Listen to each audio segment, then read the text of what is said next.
Konnichiwa, Joshua Walker, Japan Society. I'm really excited for today's guest on Tea Time. She was one of the original founders of Innovators Network that we now call here at Japan Society. I don't know what it was called back when she joined us, but she's been a part of every organization you can think of, from the MacArthur Foundation to Ashoka. But now she's the president and CEO of Community Solutions, Rosanne Haggerty. Thank you so much for joining us, Roseann. How are you holding up with everything going on in the world right now? Well, my family and colleagues are coping well. We're worried, of course, about people experiencing homelessness and people at risk, and working hard to protect people, but grateful to be healthy and well myself. Tell me about kind of Community Solutions and also the movement you've built, kind of built for zero. What does that mean to you? Like, how do you think about it, particularly in this moment? Well, Community Solutions is a not-for-profit. We work across the United States and increasingly internationally, but our focus is reaching a lasting end to homelessness that leaves no one behind. And we have taken a public health approach to this issue increasingly over the years. And so in many respects, our work sadly anticipated what we're all seeing now, which is if we leave anyone behind, we're all at risk. That in fact, what communities can see success around is bringing together the teams of people who need to collaborate on resources, information, rules, to build accountable and effective public health infrastructure that supports all. So what that means in terms of our Built for Zero movement that involves 81 cities and counties around the United States is getting all of the players from the not-for-profits, government, different types of government agencies who have different resources together to work toward the single aim of ending homelessness in their community, having by-name real-time data, really learning the collaborative public health-oriented practices for solving a complex problem that is moving and changing. So you have to stay ahead of it, just as you would, in any type of public health challenge. And we find that this methodology actually is very powerful. It is basically derived from other winning global health efforts. And we have, I think, now 14 communities that have ended chronic or veteran homelessness or both. Another 44 that are well on their way, seeing regular and steady reductions. And the need to work in this way, we see it in a crisis. Fortunately, these are learnable skills. It's very much about a new way of working, which is rooted in collaboration, data, and constantly changing up what's being done in order to move closer to the goal of sustainable zero, which means homelessness is mainly prevented, and when it happens, it's quickly resolved. And communities are showing that that's possible. Now, how did you focus in on homelessness? And is there something about, you talked about the public health crisis. I'm sure this impacts the least of us, meaning homeless people, more than others. Like, is there a connection here? Well, what we are working on with all of these communities across the country in this crisis moment is in many ways an acceleration of what we had been doing previously. We have initially in the first weeks, it was about getting homelessness onto the screen of local emergency command center agendas as cities and counties were organizing themselves to deal with COVID-19. It really had to be like, what about people who can't protect themselves? If the answer for all of us and to protect each other, not just ourselves, is to shelter in place, what if you don't have a safe home to live in, or you're in an overcrowded shelter? So from pushing to get homelessness wrapped into emergency planning thinking to helping communities secure safe spaces, whether hotels or other facilities where people could be sheltering in place safely, to securing personal protective equipment for shelter and outreach staff, to securing testing and standing up programs in cities around the country, and to, at this point now with our real estate team, helping communities to secure long-term housing assets so people never move back to homelessness once they have been moved into temporary accommodations. These have been the overlapping actions, but in fact, these were many of the activities in terms of the movement toward housing and toward greater collaboration, greater accountability, greater safety that we were focused on beforehand. What has certainly been elevated is the need to do this quickly and the need to communicate clearly around this awareness that I think we are all coming to understand now, that if you're not protecting everyone, you're protecting no one. That we actually have to be in this together and to be concerned about people who can't secure the basic conditions for protecting themselves, because it's the health of the entire public that's at stake. Now, you mentioned the idea of kind of innovative solutions and kind of using hotels. Now, I think at the beginning I mentioned that you've been connected with Japan Society since the 1990s when you were a fellow with us, and you actually came up with that concept that you did called Common Ground. Can you talk about that, and then also your experience in Japan more broadly and kind of how that's affected what you've been doing now? Yeah, well, it was 20 years ago this month that I visited Japan for the first time as a Japan Society Public Policy Fellow, and it was an absolutely transformational experience. What came to pass when I was in Japan was being connected to efforts that were still pretty fledgling then to create not-for-profit organizations, non-governmental organizations that were responding to the emerging issue of homelessness in Japan. And it was fascinating to see this issue through a new lens. And in Japan at that time, you could see that it was largely an issue of men between 45 and 65 who were really displaced by changes in the economy, it was just a question of how do you think about a problem that sort of does not match the existing social welfare kind of consensus and programs. And I hadn't actually stepped back and looked at homelessness itself. I'd been head down working on building housing.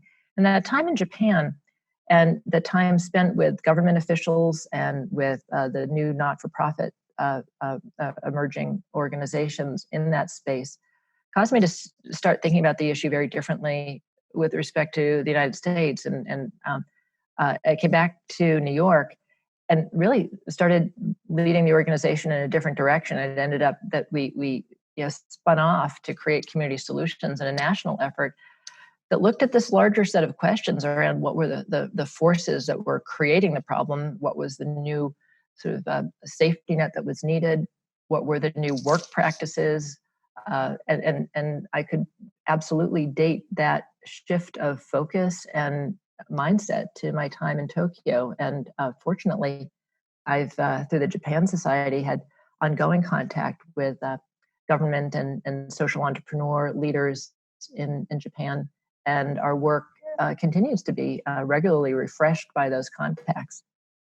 I mean, I find that absolutely fascinating and just so impressive to see the way that those links have taken on. I grew up in Japan and I didn't understand what homelessness really was. And I don't think anybody really does unless they've experienced it. But when I came back to America, I had a more Japanese sensibility about it. And I would see homeless people by the White House or by Times Square, the kind of literally the most powerful nation on earth couldn't take care of these individuals. And it just kind of, it just didn't feel right. And then when I would go back to Japan and I would see people sleeping in subways and the population you described, it just, for me, it really translated the problem, which was, you just have a different approach to these things, but we have so much to learn from each other because at the end of the day, everybody has a story. So, your own journey in terms of, this effort you've been focused on and the movement you've created, how do you draw people into that movement, the 81 cities? Are you going global with that?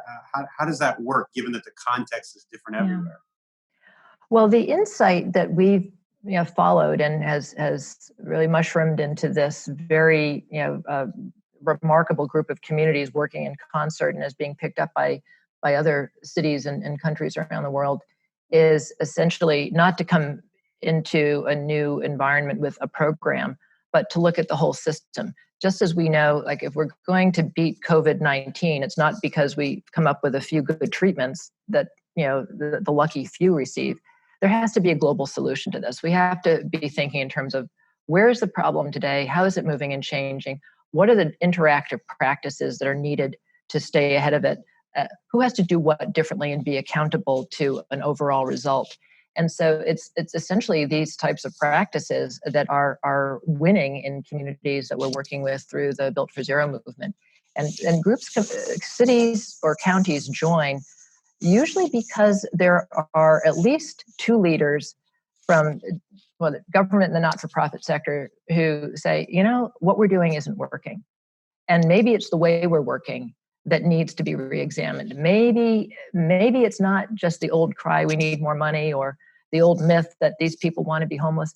Maybe what we're looking at is a breakdown in the systems that we need to support us all in times of difficulty, and that this is more of a public health challenge that requires that kind of deep collaboration. So it's usually at least two leaders who say, what if we worked together differently and brought some of our peers along? It's been fascinating to see globally groups actually getting on the same page around what are the messages, what are the values, what are the practices, what's working. And as many people are suffering now, we're also seeing a shift, I think, in a recognition that we just cannot leave people behind in this cruel and dangerous way. And so, as anxious as I am about new waves of homelessness, I'm very heartened by what's clearly a growing awareness that this is not acceptable, not normal, and that this has to be fixed. So, Roseann, tell me about kind of the homelessness going on in Japan. It's not a place that you normally think about when you think about homelessness, but do you have any information on what's going on there in Japan? Well, I've been in touch with colleagues there, and the government, the national government and the Tokyo metropolitan government have responded with some emergency measures. The emergency measures have been focused nationally on those who may be facing homelessness because of the economic crisis. And so there have been enhanced rental benefits put in place for people at risk. And then the Tokyo metropolitan government has focused on what are called internet cafe refugees. It's, I think, probably a very hidden part of life in Japanese cities that a number of individuals who are truly homeless are frankly sheltering themselves in 24-hour internet cafes and staying out of sight and using those facilities as their residences. And with the closures of public spaces with COVID-19, there are roughly 4,000 individuals who found themselves on the street. And so Tokyo metropolitan government has set up some temporary hotels for those individuals. I have not learned of any measures that have been taken, however, for those who live on the street and the blue tarp situations that people may be familiar with in parks and along the Sumidagawa River. But there has been a response with respect to hotels, and I'll be certainly keeping in touch with colleagues there to see if that will stay in place after this crisis period ends. It would be tremendous to see an alternative to these internet cafes be provided as a long-term housing option. You are kind of the original class of what we now call the Innovators Network. And that network was really established with pioneers like yourself who went to Japan and had specific skill sets and really kind of the interaction between the two. But it took sharp focus after 3/11, a major disaster in which the entire world came to Japan. Here in New York, 9/11 is still remembered. How do you think that group of innovators that are out there, that are part of our universe, that are looking at this now and saying, what can we do to help?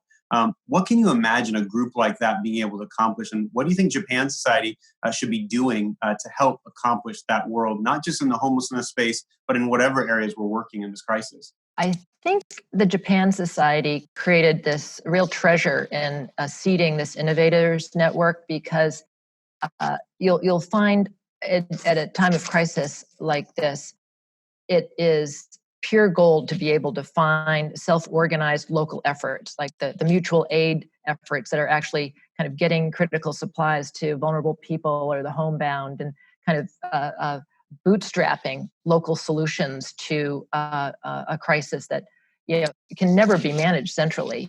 Something at this scale.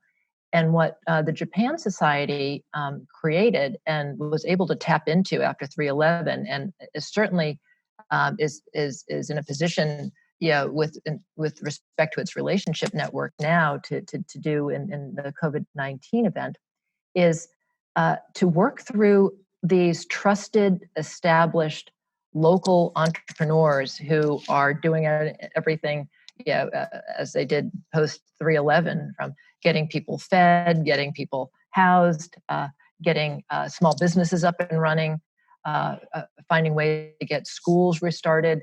That kind of creativity and the network of problem solvers and entrepreneurs that you've created is such a resource for the country and such an important conduit for aid or information or the kind of creative solutions that are going to be needed everywhere in Japan and transferred everywhere. You talked about COVID-19 as being an accelerator. What keeps you motivated, and what lessons can we learn more broadly in combating what I think is going to be a much longer public health challenge than anything else that we've ever dealt with before? I feel there's a difference. There's a whole renewed energy and, frankly, kind of a compelling moral drive. That it's one thing to see a big problem out there and try your best, and not make progress. Now, there is clearly a path to solving this problem, and communities have demonstrated it. So it's very much around, how do we spread the solution everywhere and motivate people to take it up, even with this, kind of high level of risk of new homelessness. There is this unprecedented shared view of reality. I feel that we're across the world.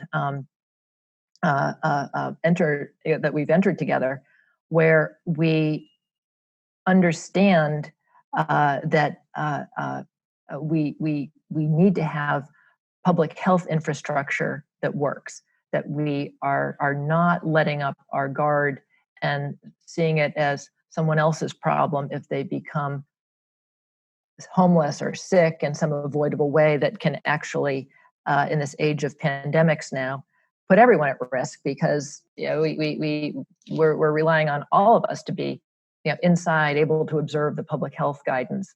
So this moment of shared awareness is something that is one we feel very well equipped in terms of our Built for Zero communities and methodology to meet and offer to more communities. It will be, I think, a new world with respect to a shared vocabulary on risk. And finally, what keeps you inspired, or what inspiration kind of keeps you going, even in all the moment of uncertainty of this pandemic and kind of the systemic issues that you've been working on your entire career? We get to work with absolutely amazing community leaders, and all over the country and in many parts of the world, and the sense of camaraderie, shared purpose, an important mission. I just feel fortunate to be part of it. Absolutely. Well, we are fortunate to be able to call you one of our own. Thank you for leading in the way you are and for what you're doing. Thank you, Rosanne Haggerty, for joining us for today's Tea Time. Thank you. Good to be with you.